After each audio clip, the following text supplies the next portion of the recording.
से समझ आती। मैं आपको सिंपल तरीके से बताता हूं। घर की मां होती है जो खाना बनाती है, घर को संभालती, सवारती, बेड बिस्तर लगाती है। हाँ ना में बोलो जी।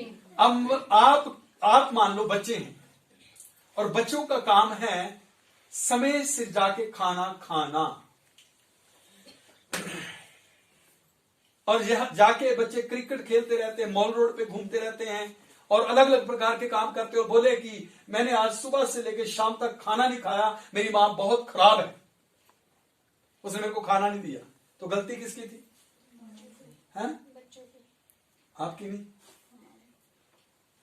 हालेलुया। किसकी गलती थी? मेरी, हमारी नहीं।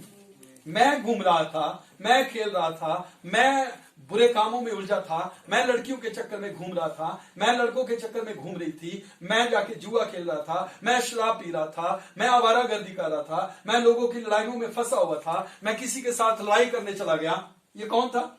मैं। मां ने तो काम फतेह कर दिया था। सुबह बना दिया ब्रेकफास्ट, आज आप पराठे खा ले बेटा। दोपहर का भी बना दिया, मेरा बेटा आने वाला, बेटी आने वाली। शाम का भी बना के रख दिया, मेरी बेटी आएगी खाएगी। और शाम को आके आप अपनी मां से लड़ेंगे, तूने आज मेरे को खाना नहीं दिया, भूखी मार दिया मेरे को। नेहा लड़ती तो नहीं ऐसी, है ना? हंस रही है। हालेलुया। आप करें वो काम, फिर कैसे आप खाएंगे? परमेश्वर ने हमारे लिए जो वाचा बांधी, जो उसने प्रोमिस किए हैं, मैं तुझे ब्लेस करूंगा, मैं तुझे ऊंचा करूंगा, तू सब जातियों में श्रेष्ठ होगा। हालेलुया। तेरे शत्रु हारेंगे। हालेलुया।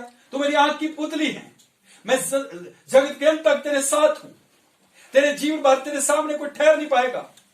यह प्रभु का वो प्रोमिस है। हालेलुया। बोलो इतनी आवाज आप। परमेश्वर ने प्रोमिस किया है कि तू जहां जहां जाएगा मैं तुझे सफल करूंगा। सफलता परमेश्वर ने ठहरा दी है। अब आप आए ना लेने, तो परमेश्वर की गलती नहीं है। अब प्रेम ही संसार को करें, अब प्रेम ही शरीर को करें, अब प्रेम ही अपनी गलत बातों को करें, अब प्रेम ही शैतान के कामों को करें, तो आपको कब आशीष मिलेगी? बोलो। जब आप प्रेम करेंगे, जब आप आज्ञाकारी करेंगे। आपको बोला जाता है उत्तर को जाना है, आप बोलते ठीक है पास्टर जी, और चले जाते पश्चिम को। हालेलुया। बोलो हालेलुया। परमेश्वर हमें ब्लेस करना चाहता है, हम आज्ञाकारी करना ही नहीं चाहते, हम मनमानी करते। बोलो। परमेश्वर के वचन में आज्ञाकारी के विषय में लिखा है, और प्रियंका मेरे को बोलती है कि आप वचन कहीं से भी शुरू करते हैं, घुमा के आज्ञाकारी पे ले आते हैं। आप पढ़ो उस वचन को। आज्ञाकारी है, पढ़ो। हे स्वर्ग के परमेश्वर, हे स्वर्ग के परमेश्वर यहोवा, हे महान और भय योग्य, हे महान और भय योग्य ईश्वर परमेश्वर, तू जो अपने प्रेम रखने वाले, तू जो अपने प्रेम रखने वालों और आज्ञा मानने वालों के विषय अपनी वाचा पालता, उनके विषय में तो अपनी वाचा को पूरा करता है, और उन पर करुणा करता और है। उन लोगों पर तू करुणा करता है।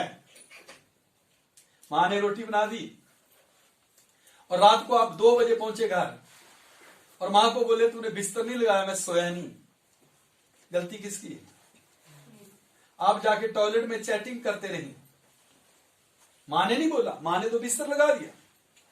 परमेश्वर ने हमारे लिए सब चीजें सजा के रख दी है, हमारे खाने की, हमारे आराम की, हमारी इज्जत की, हमारी उन्नति और हमारी तरक्की की सारी चीजें परमेश्वर ने कर दी, फिक्स कर दी है। और हम आज्ञाकारी में चल रहे हैं। हम प्रेम संसार को, शैतान को करते हैं। हम प्रेम अपने अहम को, अपनी इज्जत को करते हैं। हम प्रेम शरीर को करते हैं। हमें शरीर की अभिलाषाएं तंग करती हैं, आंखों की अभिलाषाएं तंग करती हैं। फिर हम कहते हैं इतने साल हो गए पास्टर जी, फिर हम ठीक क्यों नहीं होते? फिर हमें आशीष क्यों नहीं मिलती? फिर हमें चंगाई क्यों नहीं मिलती? परमेश्वर देना चाहता है, परमेश्वर मना नहीं करता। मैंने जैसे उदाहरण दिया है, परमेश्वर मना नहीं करता। मना कौन कर रहा है? हेलो, जोर से बोलो। आप खुद कर रहे हैं। परमेश्वर की ओर से सब कुछ क्या हो चुका है? डन।